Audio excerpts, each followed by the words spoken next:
Yes, so I was thinking at the airport.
Yes, yes.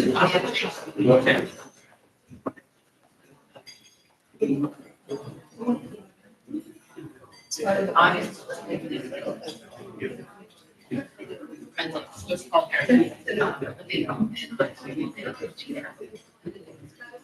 yes.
Great holidays, I hope, but it's refreshing to be back into a routine. Happy Wednesday, and I look forward to seeing you all every Wednesday from now until whenever. So, with that, let's see, we're very excited for Dr. King Board as our program today. So to get us started, let's see, John Harold, we can do our invocation and then we'll do our pledge. As the dusk of the past year fades to blackness, we give thanks for our individual and collective blessings. And as the dawn breaks on a new year, we are provided with a fresh start, a blank slate. Throughout this year, we'll write upon that slate. We'll write our thoughts, our words, and our actions. Let us write truth. Let us write fairness. Let us write friendship, solidarity, peace, and joy. Let us write gratitude for what we accomplished together. Let us do so with hope, anticipation, and a yearning for service above self. Amen. Allegiance to the flag of the United States of America, and to the republic for which it stands, one nation, indivisible, with liberty and justice for all.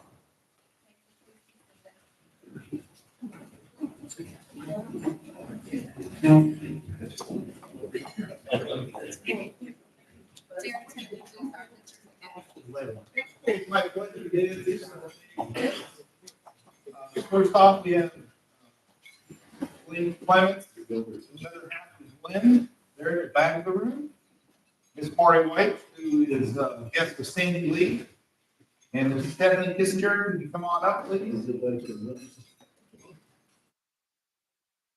Pretty club of Aida Beach. Sunset, which is probably on a warmer climate during the storm. Yes. I'm glad to be here. Thank you so much. I'm from the Rotary Club of Bonita Beach Sunset, which is in the area of Florida around Naples, Fort Myers. West Coast on the Gulf of Mexico, about as far down south on the peninsula as you can get before you hit Florida. So, yes, and it is a starting cold 43 degrees there. We're making our summit desk. But I wanted to bring a band from our club, and it features that are found or found members over the Gulf of Mexico. And you can actually call us news that you can make you read it.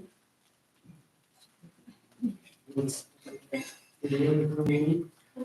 So pretty. Look.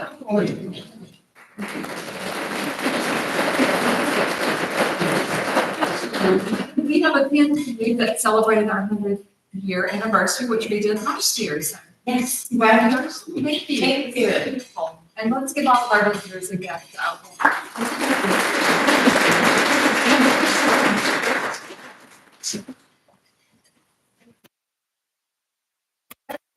Few announcements, with birthdays and anniversaries, let's see. Brenda celebrated birthday this week. Orange Trotter had a birthday yesterday. Susanna Baxter has a birthday Friday, and Dr. Charlie Ferguson has a birthday on Sunday. So happy birthday to all of you. Other member anniversaries, Jeff Brown celebrated 38 years with the Rotary Club yesterday. Bill Bowen and Jason Weldon have club anniversary tomorrow. And Bill is 46 years. I think that's right. It may be a little longer. He's been in our club at another club. And then Jason has 12 years. So congratulations. And wedding anniversaries, Zachary and Marion Taylor celebrated 43 years last week. So again, happy anniversary and congratulations to all of you.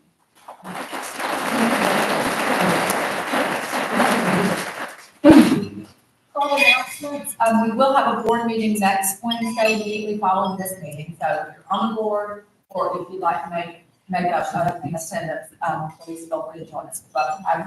And Sandra Taylor has a comment. That's fine. I'm excited about a program that I've been able to offer for 2 weeks from now. It has to do with, DUI prosecution. There's a lot of mystery out there about the tests that are going on the side of the road, about the chemistry of the blood test. So sometimes they do what they call a wet one, where they just four people for a few hours, for a couple hours at a time, and then they allow them to see the horizontal gaze, the status that happens in the eyes, the involuntary response to alcohol blood system. Also shows the breath test here, so you can see how it monitors. You'll see how the side of the road test correlate with the actual clinical test. But I need 4 volunteers. And they need to get here around 10. It needs to be people without health problems like diabetes or like anything that affects your ability to walk, stand up, or those things. But it's very interesting. It's become more and more additional juries, and so I want to educate people about science and engineering. So, 3 more. Find me afterwards, and it'll be interesting. It's for our Rotary Club on the 22nd. So, I've got a national expert on human testing. He's a great speaker, and I think you'll enjoy it. Thank you, Sam. Y'all can stand afterwards with your volunteer. Not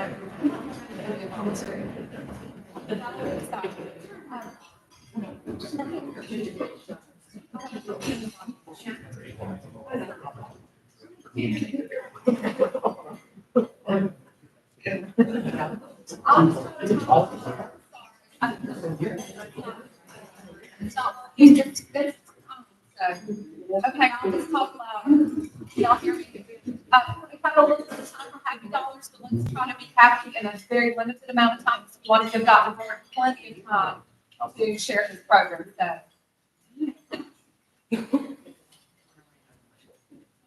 Here's happy dollars. Oh, is there anything I do was my choir hat? I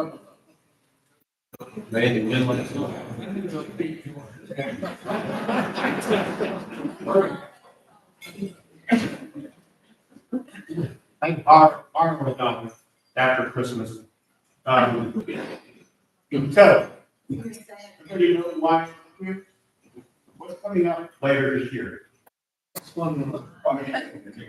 5K run, right? Not too early to think about that. So the reason I'm here is we're going to be initiating a committee to work on the road. So between now and next week, a full 7 days to think about this. Think about joining this committee. And it'll be fun, a lot of different jobs. So next week, we're gonna figure out who's gonna be joining that committee. And it needs to be more than John or me. I'm not gonna be on the committee, I can give some guidance. So, be ready to give me an answer next week.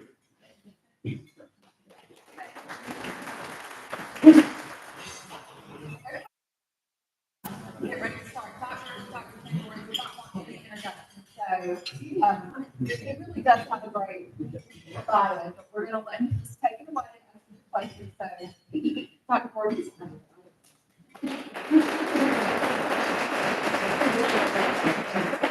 The message is the more important thing. And in this time, I'm going to attempt to condense 10,000 years of human experience down to a very short few minutes. So that's why I'm rushing through things. The only way to do this possibly is to really do it quickly. I want to start off with this. Y'all know what this is. It's at the very center of our square. It's a cocarde. It's a symbol of unity. It's a symbol of people coming together. And this is sort of a natural lead-in. Everybody in this room is part of this story because everybody in this room has celebrated holidays. You can't research Mardi Gras without researching the other holidays because over the years, the holidays have turned, mixed, and changed over time. And it's quite a story on how it happened. Everybody's familiar with the U.S. modern holidays. We start off with the 4th of July, it's the summer holiday. And then our next big holiday we have is Halloween. If the crops have come in, there's a little bit of an agricultural flair to it. You'll see some pumpkins around. And it's also the death of nature. So death and the spooky stuff comes out. So Halloween is our next major American holiday. After that, it's a literal feast centered around Thanksgiving. It's a feast time with family. And then we have Christmas, which is family and gift giving. And it's very close to the darkest day of the year. And so lights are a part of this thing. And if you put up Christmas lights, or if you've gone to a bonfire, or you decorate the tree with lights, and you put some lights on the outside of your house, you're going back to a tradition that goes back to the time that we started agriculture. So during that time, modern New Year's is a modern thing. New Year's didn't used to be celebrated January. New Year's used to be celebrated at the beginning of crop planting season, up until maybe 500 years ago or so. So the year used to start after our modern New Year's. There's another holiday that comes up specific for Mardi Gras, and that is January the 6th, which is King's Day, a feast of the Epiphany, when the wise men saw the Christ child. That day marks the beginning of Mardi Gras season. Then you got Mardi Gras season, which is a variable length, and we'll get to why later on. Then you have a 40-day period of time prior to Easter, the spring holiday, rebirth, life is coming back. So, and then the period of time prior to that is purification. So, and then go back on to the summer holiday. And that's the modern structure. So, this talk talks about the most lofty, esoteric ties of human emotion, and it also talks to our basic needs for survival and replication. You have the highest highs and the most vulgar lows. Thousands of years ago, getting it right was very important. Getting your planting time right was very important. 10,000 years ago, if you're hunting and gathering, that doesn't matter so much. 6,000 years ago, you better figure out when to plant your crops right, because if you plant too early, they die. If you plant too late, you don't get a yield. You got to plant it right or not. Now, how are you going to let people know when to plant? Well, probably a good idea to start, looking at the wintertime sky figuring out when things happen. Let's go back to Samaria. No, not Samaria. Yeah, the Sumerians. About 6,000 BC. Sumerians, 6,000 BC. You've got a lot of time to look at the sky because there's no light like that. You notice that the sun, that the moon runs through 12 cycles just about once a year, between the time that it's the shortest day and the time it's the next shortest day. 12. 12 is important. 12 is the cosmic alignment of the universe. So you count 12 of those days, you count that, and then you do 3 more cycles, and then it's time to plant the crops. So the shortest day of the year is important tomorrow. Also, 12 is mathematically superior to 10. We work in a 10-based system. We are idiots. The 12-based system is a lot better. If you're doing geometry and you've got a circle and you want to divide it, if you have a 10-based system, you can divide it by 10, you can divide it by 5, you can divide it by 1. There's only 3 ways to divide this. If you have a 12-based system, a base 12 system, you can divide it by 12, 6, 4, 3, 2, and 1. You've got 6 ways to divide stuff. If you're a scribe way back when, and your biggest calculating tool is a freaking clay tablet and a stick, you don't want to be messing with fractions. So if you're doing geometry, we can thank the Sumerians for this, the 12-based system. They didn't count their digits like we did, like infants. They used each segment of the digits. The Bangles taught us to walk like an Egyptian, you can count by or you can count 1, 2, 3, 4, 5, 6, 7, 8, 9, 10, 11, 12. And if you're counting grain coming in for the city, or you're doing any of that stuff, somebody can come up to you and say something, and you can get a little distracted, but you still got to count. One more thing. So 12 with the Sumerians is why we have 12 hours in the daytime. That's why we have 12 hours in the nighttime. That's why there's 12 equal 33 angles in a circle. That's why the Earth has the latitude system, the latitude system is that. That's why mathematics is that way. Another thing that they did, they invented beer. Why is that? You get thousands of people living in a city, you're going to have waterborne illnesses. If you have beer, less transmission of waterborne illnesses. Kind of a good thing. Okay, so Sumerians, here's the guys. Okay, Sumerians, they get conquered by the Hittites. Oh yeah, so Sumerians, well, Sumerians get conquered by the Hittites. Hittites get conquered by the Babylonians. Babylonians take the Israelites into captivity for years.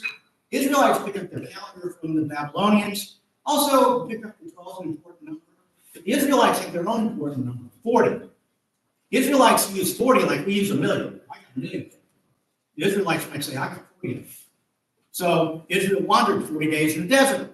Israel, there's talk about Jesus being in the desert for 40 days and 40 nights.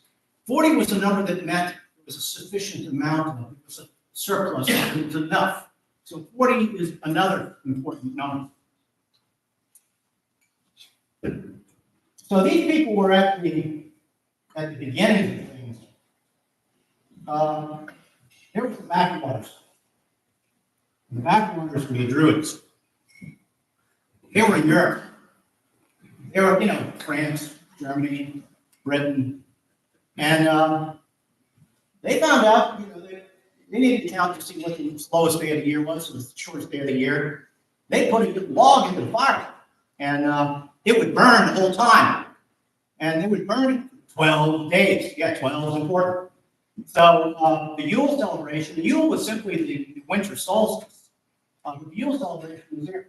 Now, the Druids had a lot of ideas because their climate died pretty much in the wintertime. You saw everything turn gray. You had little sprigs of stuff like holly that would stay alive.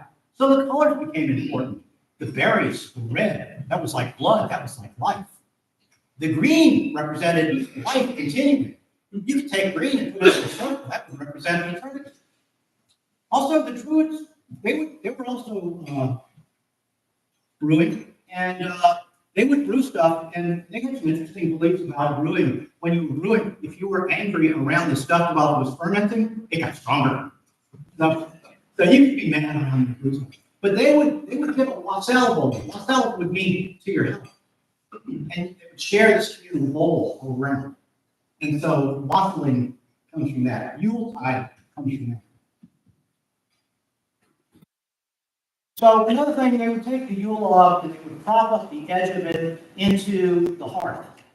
Now, that burning log and the hearth was a male and female symbol on fire, and you don't need to be plenty to figure it out. Let's go from there. Red, green, silver, gold. The Druids were part of that. Silver and gold also were male and female symbols. They were associated with the sun and with the moon, with feminine and masculine. And basically, fertility was celebrated around the time of the New Year. Let's go to Rome.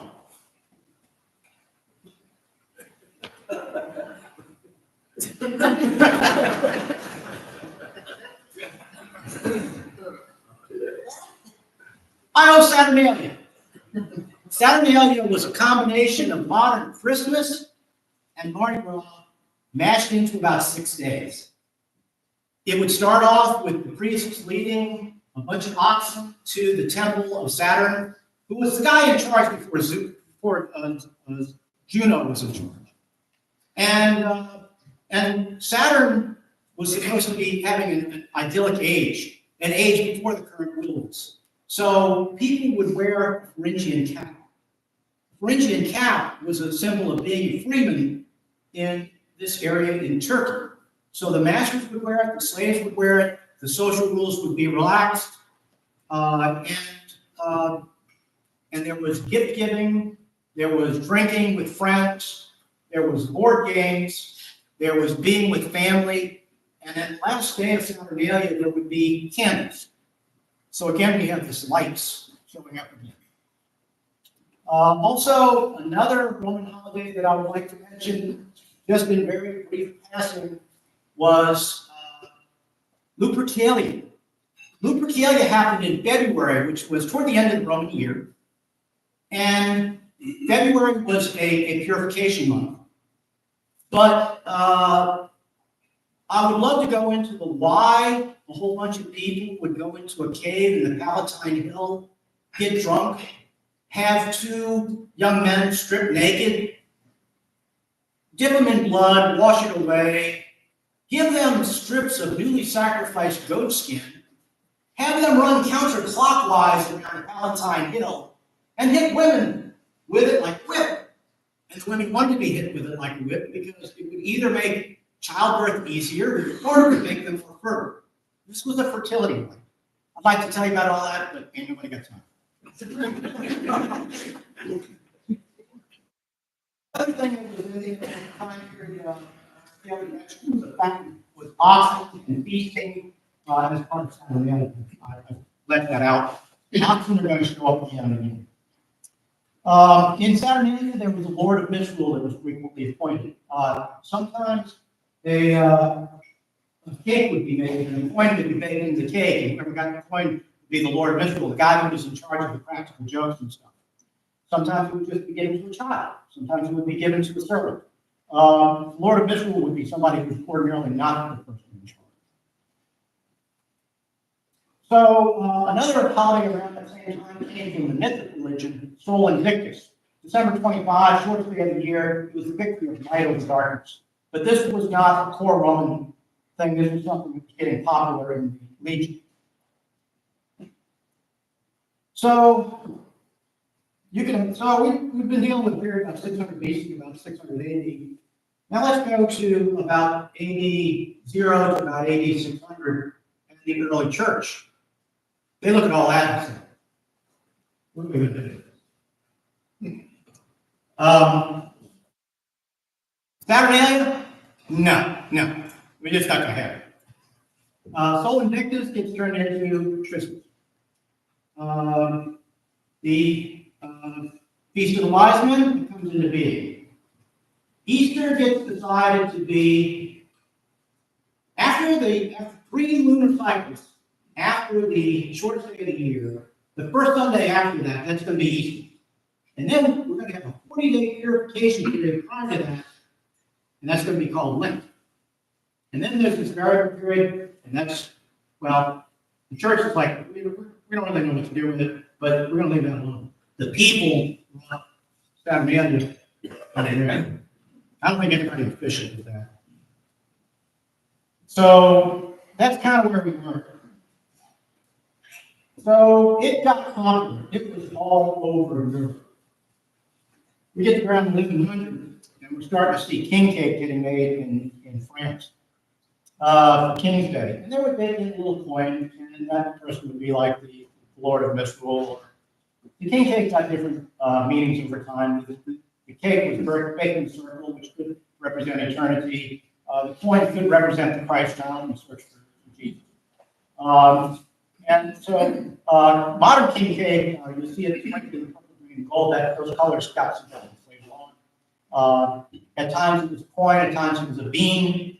Back in the 1930s, there was a story that the bean got eaten because people didn't want to pay for the next king cake. So they changed it to this baby. It was completely impossible to eat. So you can swallow one of these things. You're good. Okay, so king cake is one thing.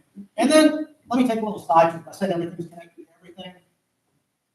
Sugar plums. Sugar plums. Not made in homes. Sugar plums were made by confectioners. It takes days to make sugar plums. They come out as big and marble looking things. And most of the time, there's no plums in sugar plums. It might be a coated cherry at the beginning, at the start. It might be some nuts, mixed in sugar, mixed in gum arabic. And then they would sell these things. Let me time hop into the 1800s. Early 1800s, soldiers and sailors like eating these things out of a little cone of paper. And there's this Prussian guy writing this Christmas story about a mouse king fighting against some toy soldiers. So the toy soldiers, with the cannonballs, they have sugar plums. And then that Prussian story gets popularized by Dumas, a French author. And then the Russians see that, and they make the nutcracker with a sugar plum fairy. So like I said, everything is connected with everything. Now, if you look at sugar plum, in English it's sugar plum. If you look at it in French, it's confit. If you look at it in Italian, it's confetti. And there are some records of Mardi Gras being done in Venice in the 1100s, and sometimes candy had been thrown to the crowds. And this, to me, marks the first time I've seen stuff thrown at Mardi Gras. Middle Ages. But in the Middle Ages, we have Fat Tuesday being called in France. We have Pancake Tuesday in Britain. We have Fasching in Germany. We have Butterbeet in Russia. Sounds kind of name. We have in Italy and Spain, we have Carne Ball. Carne meaning meat and ball meaning farewell to. So it's farewell to meat. So that's why you've got these different names for them. There's still some medieval carnivals that are celebrated. There's an interesting one in Belgium. If you're interested. Okay. Carnival, for some reason, kind of died out in Paris. I'm not exactly sure why. But it was still in swing by the time the French were exploring the New World. 1699, Bienville, one of those guys, is exploring the Mississippi River, somewhere around 60 miles up from the mouth of the Mississippi. They stop overnight and call it Point du Mardi Gras. And it's still here today.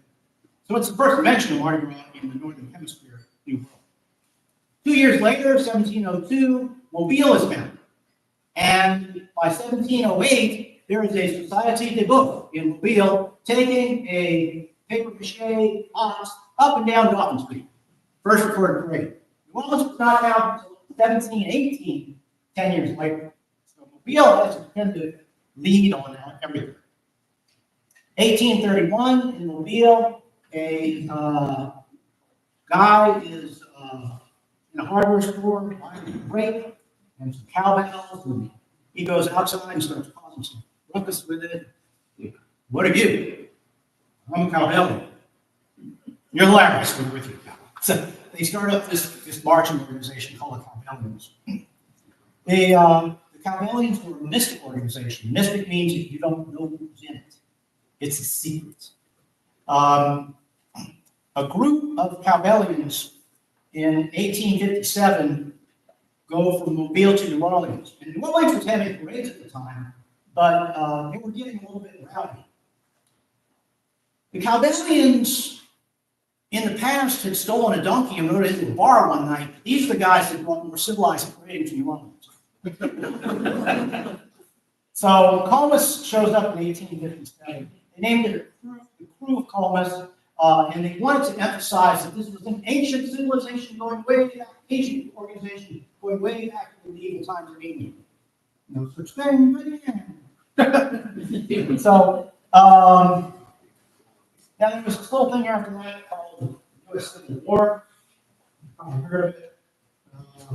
Mobile fell to the Union. New Orleans fell to the Union. New Orleans didn't have trouble with the parades or anything, but the Union troops in Mobile were not too cool about people going around with masks on right after this war. So they say, no parades, no masking, no. This guy named Joe Kane in Mobile decides, I'm going to dress up like a Creek Indian. I'm going to get on a cart. I'm going to ride through town and hang on pots and pans. I'm going to parade no matter what. And people come out after him. And he is celebrated to this day in Mobile as a hero. Mobile carries on their traditions. They have some amazing traditions in Mobile. They would sometimes pull a float that would show an image. One of the images that they have was really great. It started in the 1870s. It's still going on today. There was a column, a Greek column that was broken, representing time. And then one figure only around the column was death, skeleton. Another column dressed up like a fool was Folly. Folly had this sort of a mace thing, the end of which was an inflated pig bladder, meaning gold. And Mace would chase the hell out of Death and whack him with the collar and just chase him around. Only Folly would be stupid enough to chase Death. And at the end of the parade, Folly would yell at everybody's shoulders like, yeah, come on into the ball, we're gonna have fun. And Death would be like, yeah, I'm gonna do it. So it's speaking to life and death. When do we mourn? When do we enjoy? It's sort of one of those fun things. All right. One more thing. Well, let me do Mobile by itself a little bit.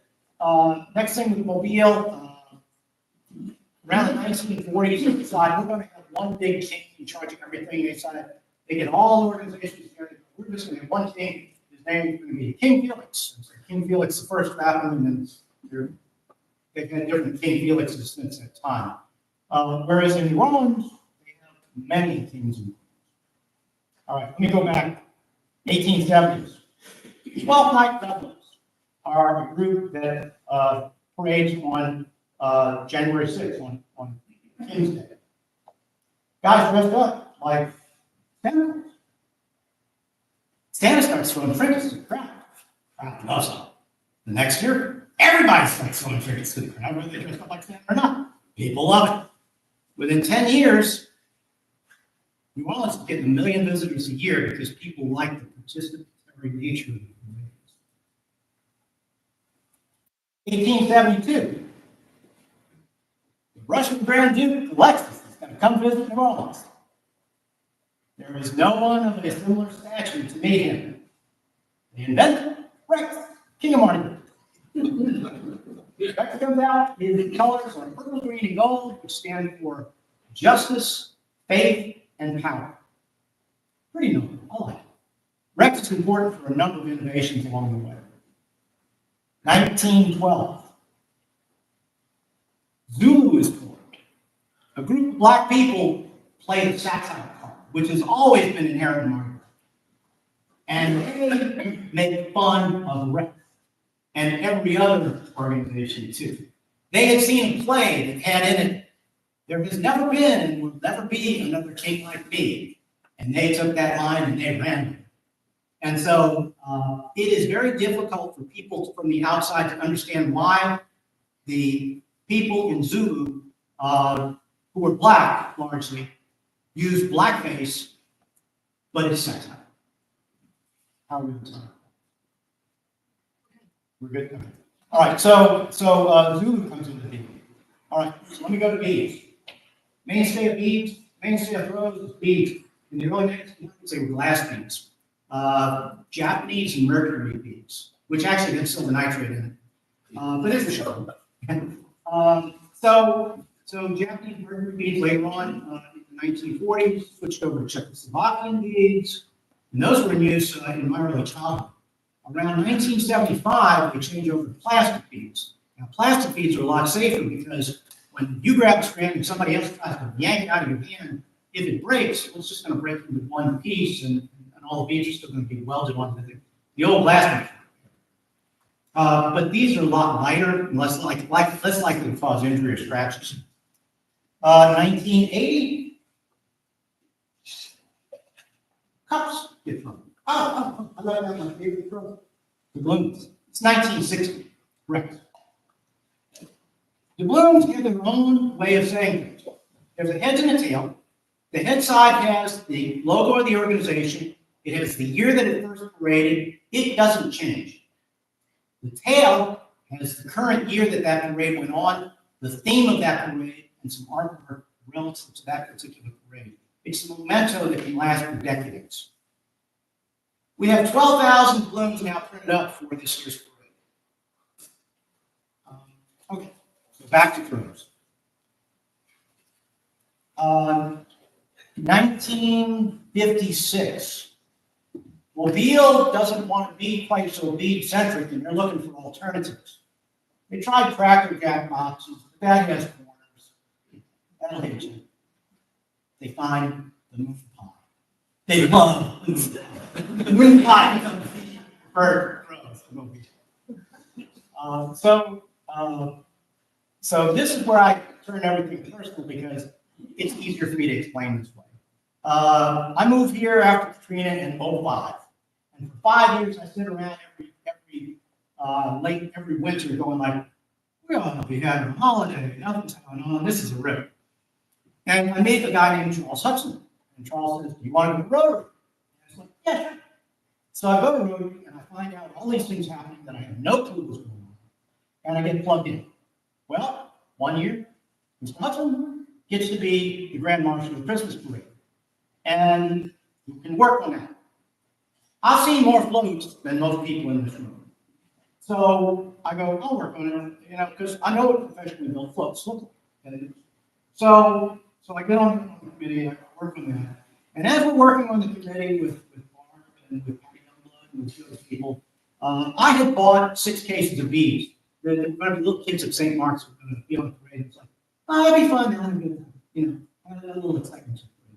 And they go, you can't throw beads. You can't throw beads in the parade. You got to be kidding. When did I cross the line into Soviet Russia? I did not.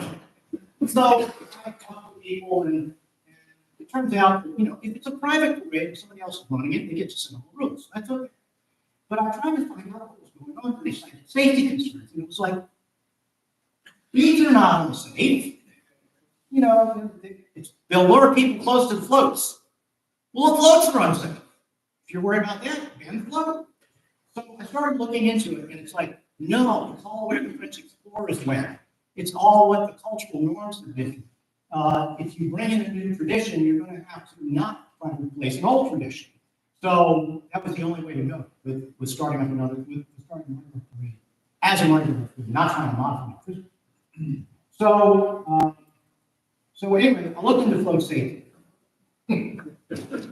Most fatalities with floats happen in the tilt between the tow vehicle and the float. Sometimes the float stops suddenly, somebody will tumble over into the front of the float, the driver will start back up, people on the floor are like, oh my God, and before you know it, jump. So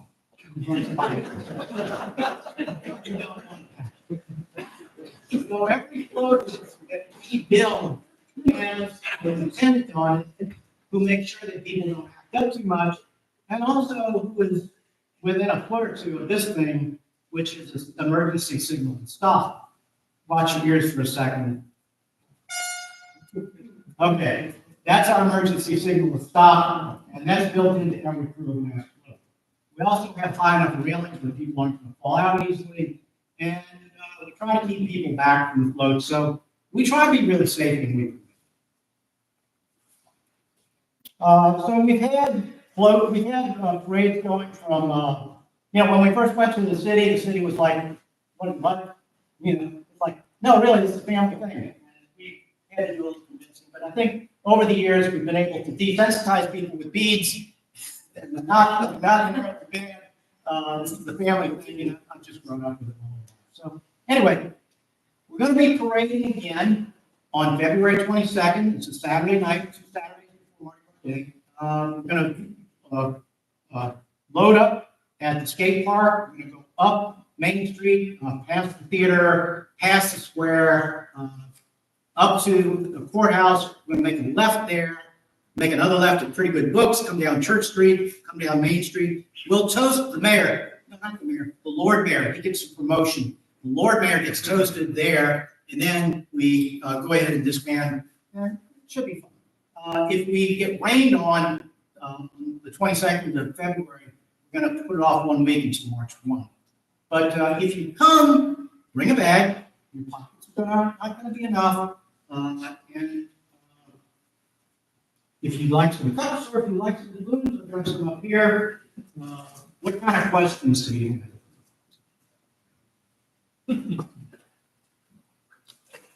Okay, good. Well, happy morning, everybody.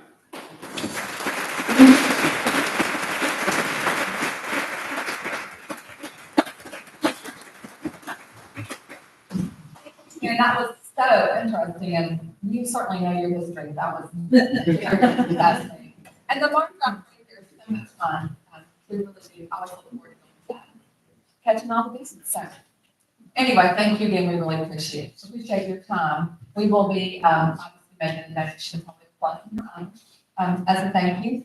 Our next program next week, we have Sharon Dodd with Breaking Angels. That will be a fabulous program. Please plan to be back for then. And then the following week, as Sandra announced, we'll have Mike Blute with some DUI information and some interesting facts from that presentation as well. So with that, if there's nothing further, we will all stand and recite the 4A test, and then we'll be adjourned.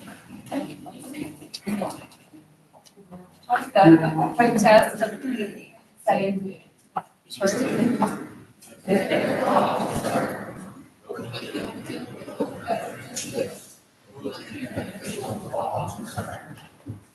great day.